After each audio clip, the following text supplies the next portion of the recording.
Today, the question is no longer around whether we need to do traditional marketing or digital marketing. We are already well aware of the fact that digital marketing has to be at the forefront of whatever we do as marketers.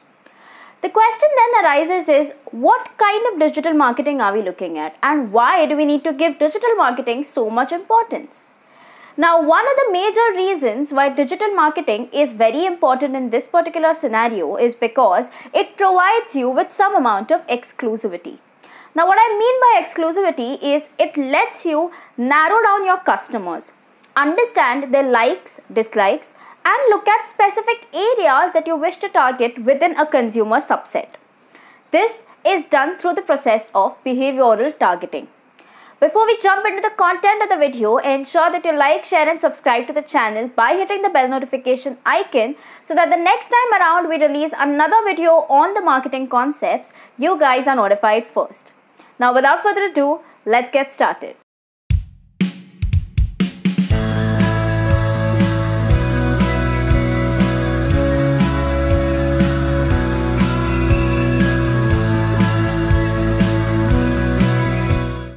This video will cover the following points.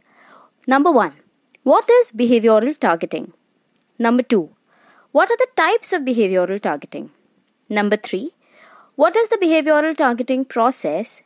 Then we look at the importance of behavioral targeting, and next we understand the difference between behavioral and contextual targeting, and lastly we'll look at some examples. Let's start by understanding what is behavioral targeting. In its most basic sense, behavioral targeting is a process whereby advertisers are able to target their ads to consumers based on the consumer's web search. So, you will have ads which are targeted towards you with respect to the web searches that you've had in the past. Next, let's look at the types of behavioral targeting. There are two types of behavioral targeting. Let's one, on-site behavioral targeting. Now there are main two types of behavioral targeting that we'll be covering in this particular video. Let's understand the first one. This is on-site behavioral targeting. As the name suggests, on-site behavioral targeting happens right on that particular website. So say for example, you're browsing through content on Amazon or Flipkart and there are some products which are highlighted at the top itself, alright. So these are behavioral ads getting targeted towards you. These may not be your regular product category that you're looking at, but these may be ads that you come across based on some searches that you've done in the past. Alright. In this type of behavioral targeting, the consumer's intent is analyzed through various factors. What I mean by intent is the person interested in a particular category? And if the person is interested in that category, what are they exactly doing around in that category? Are they researching for certain products which are available to them or something like that? And then we take that intent into consideration and advertise our products on various other sites that they may take into account. As against on-site behavioral targeting, which happens directly on an Amazon or Flipkart, network behavioral targeting may not happen directly on an Amazon or Flipkart, but Amazon or Flipkart ads may be shown to them on Facebook or any other website that they are browsing. Number 2. Network behavioral targeting. In this type of behavioral targeting, the consumer's intent is analyzed through various factors. What I mean by intent is the person interested in a particular category? And if the person is interested in that category, what are they exactly doing around in that category?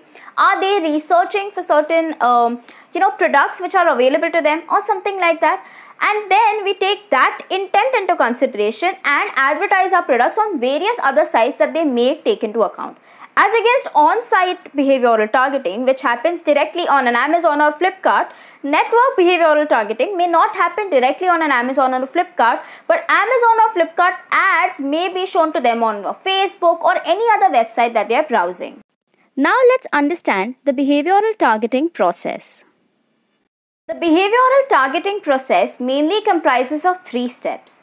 These 3 steps are: Step 1. Data collection. This is an obvious step and of course the most crucial step. A lot of data is collected through various marketing automation tools, CRM systems and other information available to the marketers.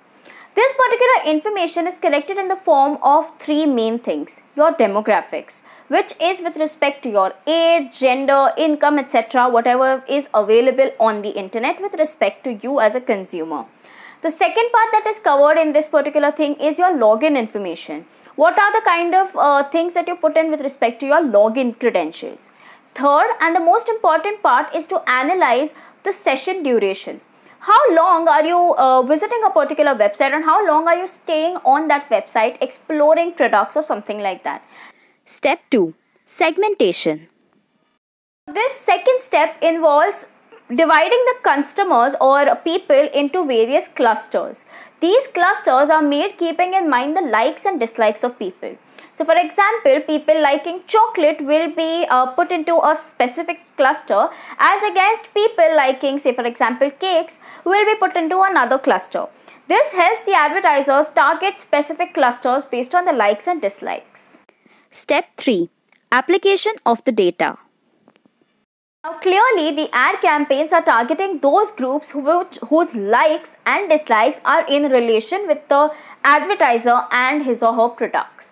So for example, if I am advertising for the chocolate category, I will not be targeting people who do not like chocolates or who have not shown any purchase intent with respect to chocolates in the near past. Now let's look at the importance of behavioral targeting. Number 1. Tailored advertising. Now, when behavioral targeting is used, of course it's going to help your advertisers tremendously. But as a matter of fact, it actually helps better the consumer experience as well. Now this is important to understand, guys, because research suggests that every average person who is bombarded with a lot of ads is bound to ignore most of them unless and until that particular ad is of his or her interest. Number 2. Retargeting. Now, retargeting is a process whereby I can use the same ad and target the same ad to multiple consumers. Now, how does this really help me? As a matter of fact, and as per research, of course, it's been proven that if I come across a particular ad for the first time, I may not react to it. However, I am bound to react to it if I'm shown the same ad twice or thrice. Or rather, I'm more likely to react to it if it's shown to me more than once. Hence, retargeting is a brilliant way to grab the attention of your consumer. Number 3. On-site engagement. Now, there are days or times wherein a consumer might visit your website, browse through your products and may not make a purchase. What that shows is that maybe the consumer was not interested in buying your products at that particular time.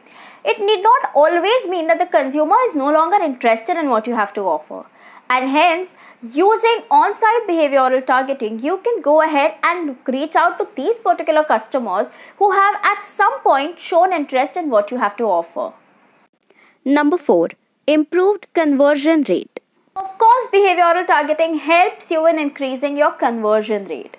Now, if conversion rate is a new topic or you haven't heard of this term before, please go ahead and check out the video. I'll link it at the top. I have a separate video completely explaining the concept of conversion rate and you guys will definitely benefit from it. So ensure that you go ahead and check that out.